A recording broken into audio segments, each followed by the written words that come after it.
Olá, sou Elzineide Moreira do Carmo, graduada em Engenharia Ambiental e em Ciências Biológicas. Esse trabalho foi realizado em parceria com o Dr. Giângelo, técnico do Laboratório de Sementes do INPA.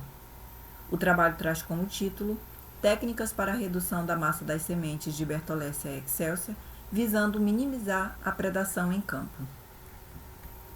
A espécie Bertholletia excelsa é conhecida popularmente como castanha da Amazônia, castanha do Brasil ou castanha do Pará. A castanheira é uma árvore milenar que pode alcançar até 50 metros de altura, e apesar de possuir um longo período de vida, a produção de frutos decai com o passar dos anos. Alguns autores apontam que é necessário fazer um manejo sustentável, bem como inserir plantios de mudas de castanheira como alternativa para a substituição das matrizes com baixa produtividade. No entanto, é necessário que o plantio seja cercado para evitar a predação por roedores que desenterram as sementes e, consequentemente, matam as mudas. Desta forma, o objetivo geral do nosso trabalho foi avaliar a eficiência de 3 tratamentos para acelerar a taxa de consumo das reservas nutricionais das sementes de Bertholletia durante a fase de viveiro, visando reduzir a predação das mudas em campo, tendo como objetivos específicos avaliar e comparar a taxa de sobrevivência e o desenvolvimento inicial das mudas em viveiro, comparar a taxa de consumo das reservas das sementes após a aplicação dos 3 tratamentos, analisar se os modelos testados influenciaram na morfologia do desenvolvimento inicial da plântula e, por fim, determinar a eficácia dos modelos no consumo das reservas.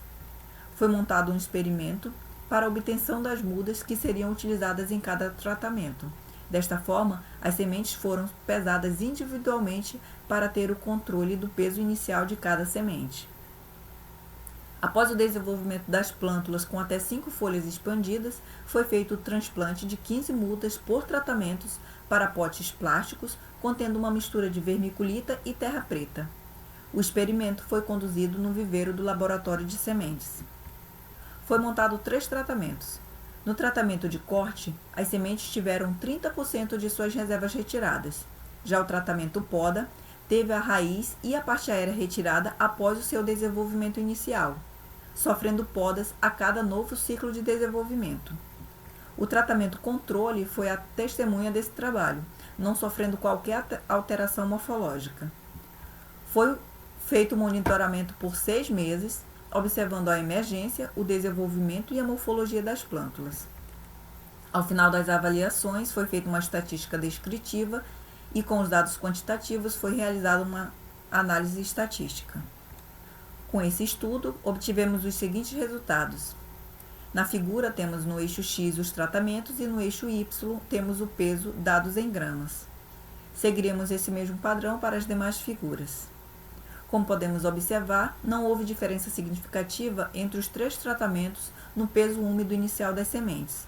Esse resultado corrobora com o encontrado por Botelho e colaboradores, onde as sementes apresentaram peso úmido inicial similar ao encontrado nesse trabalho.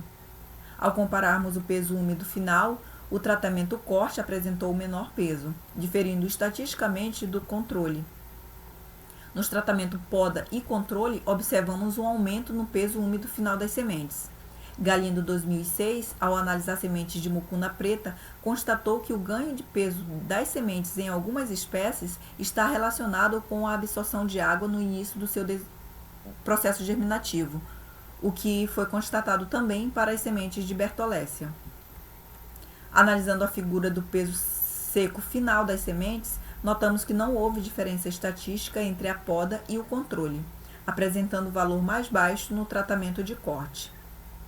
E observando a taxa de mortalidade das plântulas entre os tratamentos, o controle teve 100% de sobrevivência, enquanto que a poda apresentou 20% de plântulas mortas ao final do experimento. Quanto à morfologia das plântulas, observou-se que todos os tratamentos apresentaram parte aérea normal. Entretanto, o corte e a poda apresentaram múltiplas raízes primárias, diferente do controle, que apresentou apenas uma raiz primária. Com isso, conclui-se que a utilização do método de corte, com retirada de 30% das reservas após o desenvolvimento inicial das plântulas, favoreceu a redução da massa das sementes e apresentou baixa taxa de mortalidade. Tal metodologia pode reduzir a predação das mudas em campo. Aqui as referências utilizadas nessa apresentação. Meus agradecimentos ao INPA pela infraestrutura, ao Laboratório de Sementes e ao Programa de Pós-Graduação em Botânica do INPA por proporcionar a divulgação do trabalho neste simpósio. A todos o meu muito obrigada.